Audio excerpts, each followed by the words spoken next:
How are communities dealing with all the surges and sexual offences, stubborn levels of assault and robbery, housebreaking? What is your perspective? I think what we experience, which is what we find when we have conversations with communities and also through other organizations and community structures, is that currently people are not feeling safe. There is a growing feeling that they are not protected by the police, and that is for us very worrying.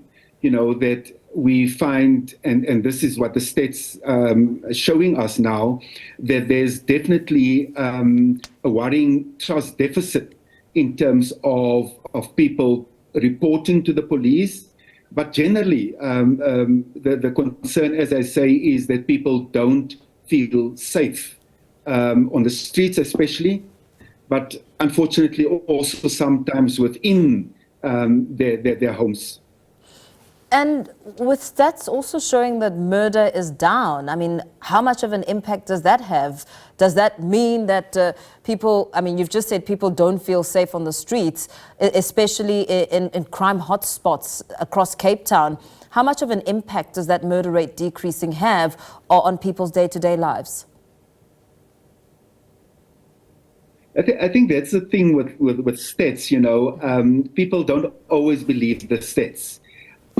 People believe what they experience, and we know that perceptions, especially in the case of crime and in terms of police matters, these perceptions become reality for people.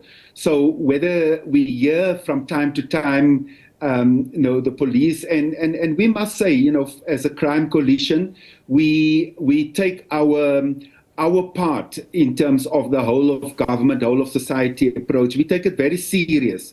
We want communities to work with police. We want communities to in a sense take the power back, in terms of what's happening in the townships.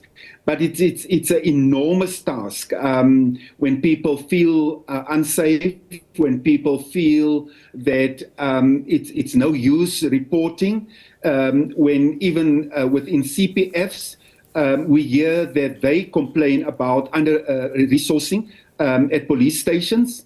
And I think these are all the contributing factors that lead to this feeling of not being safe, and at the same time also not having faith in reporting crimes to police, because unfortunately the reality is that the reality of corruption within the police is also one thing that hinder people from really being open and go to police to report crimes. Yeah.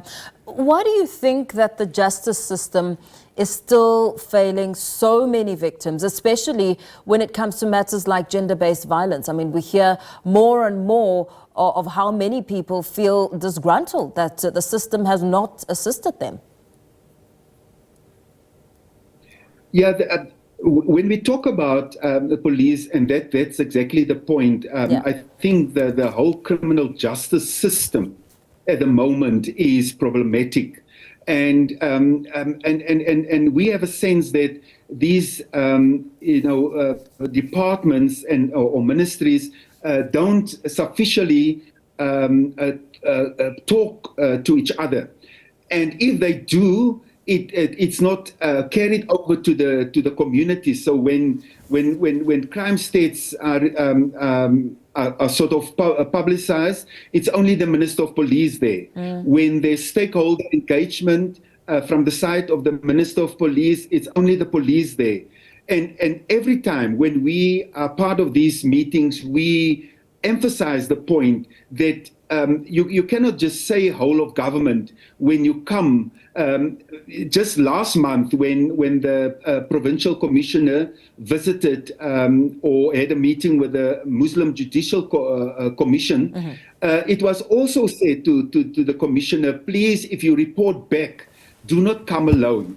come with justice, come with correctional services, and so forth and so forth, so that there's a sense that government is really tackling the issue of crime in a holistic manner.